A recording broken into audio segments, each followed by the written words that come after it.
2 Samuel chapter 23, David's last words. These are the last words of David. David, the son of Jesse, speaks. David, the man who was raised up so high. David, the man anointed by the God of Jacob. David, the sweet psalmist of Israel. The Spirit of the Lord speaks through me. His words are upon my tongue. The God of Israel spoke. The Rock of Israel said to me, the one who rules righteously, who rules in the fear of God, is like the light of morning at sunrise, like a morning without clouds, like the gleaming of the sun on new grass after rain. Is it not my family God has chosen? Yes, he has made an everlasting covenant with me.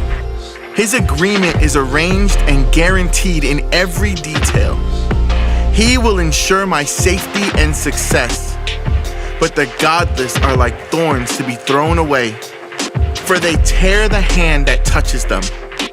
One must use iron tools to chop them down. They will be totally consumed by fire. David's mightiest warriors. These are the names of David's mightiest warriors. The first was Jashobeam the Hachmonite, who was leader of the three mightiest warriors among David's men. He once used his spear to kill 800 enemy warriors in a single battle. Next in rank among the three was Eleazar son of Dodai, a descendant of Ahoah. Once Eleazar and David stood together against the Philistines when the entire Israelite army had fled. He killed Philistines until his hand was too tired to lift his sword. The Lord gave him a great victory that day. The rest of the army did not return until it was time to collect the plunder. Next in rank was Shammah, son of Agi from Harar. One time the Philistines gathered at Lehi and attacked the Israelites in a field full of lentils. The Israelite army fled, but Shammah held his ground in the middle of the field and beat back the Philistines. So the Lord brought about a great victory. Once during the harvest, when David was at the cave of Adullam, the Philistine army was camped in the valley of Rephaim. The three, who were among the 30, an elite group among David's fighting men, went down to meet him there.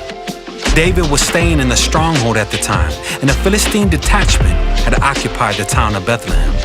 David remarked longingly to his men, "Oh, how I would love some of that good water from the well by the gate in Bethlehem." So the three broke through the Philistine lines, drew some water from the well by the gate in Bethlehem, and brought it back to David. But he refused to drink it. Instead, he poured it out as an offering to the Lord. "The Lord forbid that I should drink this," he exclaimed. "This water is as precious as the blood of these men who risked their lives to bring it to me." So David did not drink it. These are examples of the exploits of the three. David's 30 mighty men.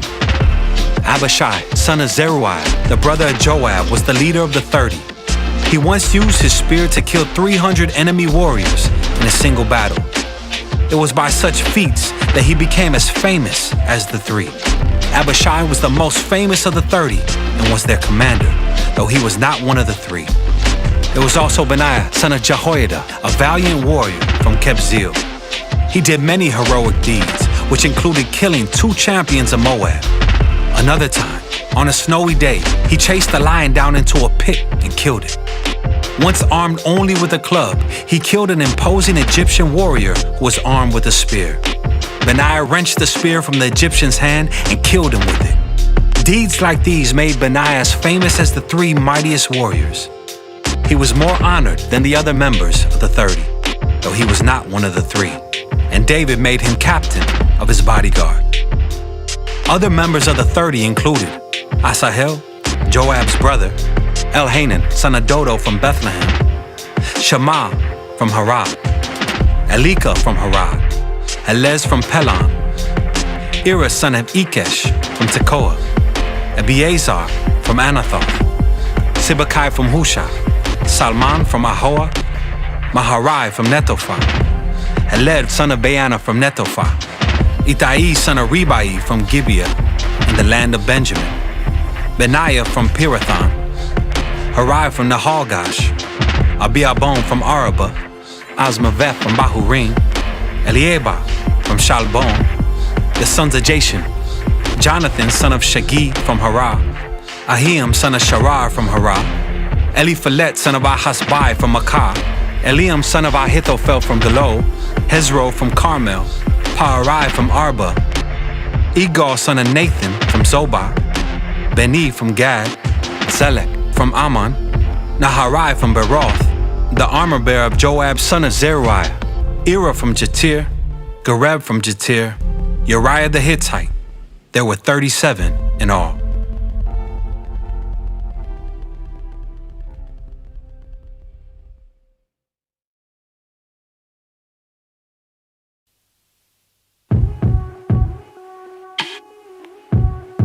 Second Samuel chapter 24.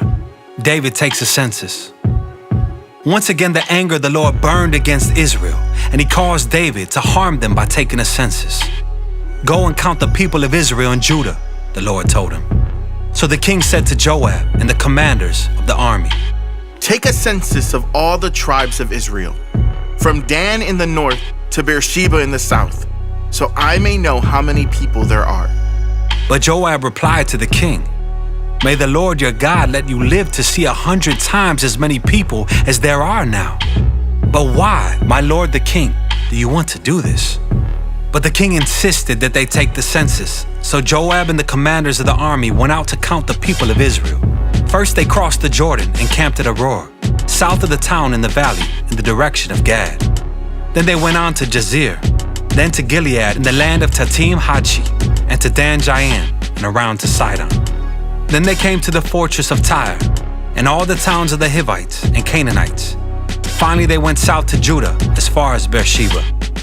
Having gone through the entire land for 9 months and 20 days, they returned to Jerusalem. Joab reported the number of people to the king. There were 800,000 capable warriors in Israel who could handle a sword, and 500,000 in Judah. Judgment for David's sin. But after he had taken the census, David's conscience began to bother him, and he said to the Lord, I have sinned greatly by taking this census. Please forgive my guilt, Lord, for doing this foolish thing. The next morning, the word of the Lord came to the prophet Gad, who was David's seer. This was the message.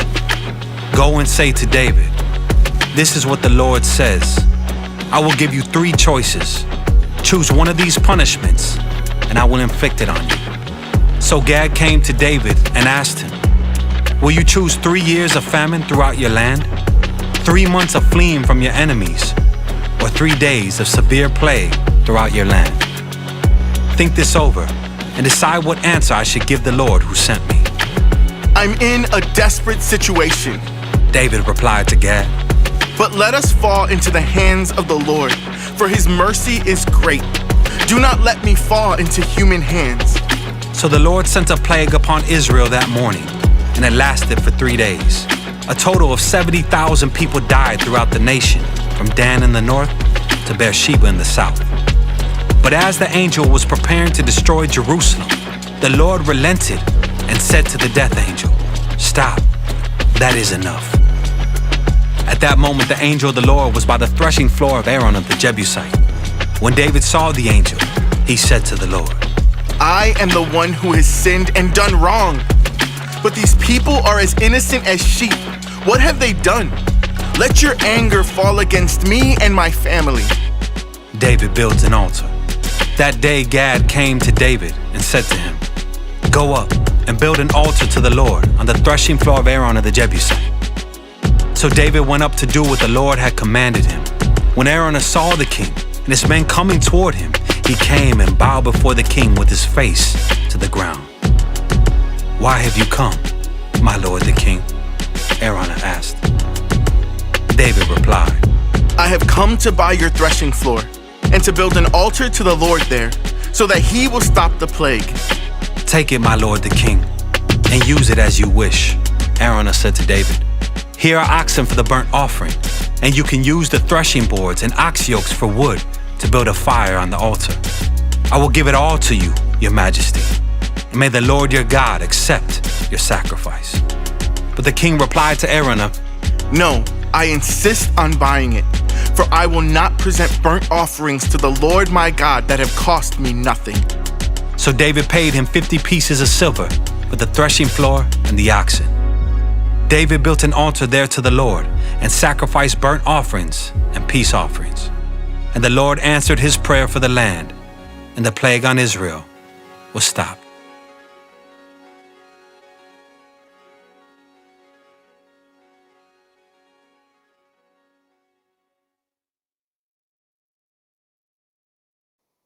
First Corinthians chapter 3. Paul and Apollos, servants of Christ. Dear brothers and sisters, when I was with you, I couldn't talk to you as I would to spiritual people.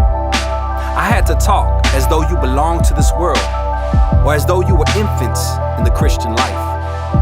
I had to feed you with milk, not with solid food, because you weren't ready for anything stronger, and you still aren't ready. For you are still controlled by your sinful nature. You are jealous of one another and quarrel with each other. Doesn't that prove you are controlled by your sinful nature? Aren't you living like people of the world? When one of you says, I am a follower of Paul, and another says, I follow Apollos, aren't you acting just like people of the world? After all, who is Apollos? Who is Paul? We are only God's servants through whom you believe the good news. Each of us did the work the Lord gave us. I planted the seed in your hearts, and Apollos watered it, but it was God who made it grow. It's not important who does the planting or who does the watering. What's important is that God makes the seed grow. The one who plants and the one who waters work together with the same purpose, and both will be rewarded for their own hard work. For we are both God's workers, and you are God's field. You are God's building. Because of God's grace to me, I have laid the foundation like an expert builder. Now others are building on it. But whoever is building on this foundation must be very careful. For no one can lay any foundation other than the one we already have, Jesus Christ. Anyone who builds on that foundation may use a variety of materials: gold, silver, jewels, wood, hay, or straw. But on the judgment day, fire will reveal what kind of work each builder has done. The fire will show if a person's work has any value. If the work survives, that builder will receive a reward. But if the work is burned up, the builder will suffer great loss. The builder will be saved, but like someone barely escaping through a wall of flames. Don't you realize that all of you together are the temple of God, and that the Spirit of God lives in you?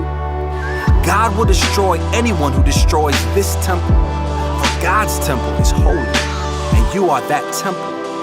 Stop deceiving yourselves. If you think you are wise by this world's standards, you need to become a fool to be truly wise. For the wisdom of this world is foolishness to God. As the scriptures say, He traps the wise in the snare of their own cleverness. And again, the Lord knows the thoughts of the wise. He knows they are worthless. So don't boast about following a particular human leader, for everything belongs to you, whether Paul or Apollos or Peter or the world or life and death or the present and the future. Everything belongs to you, and you belong to Christ, and Christ belongs to God.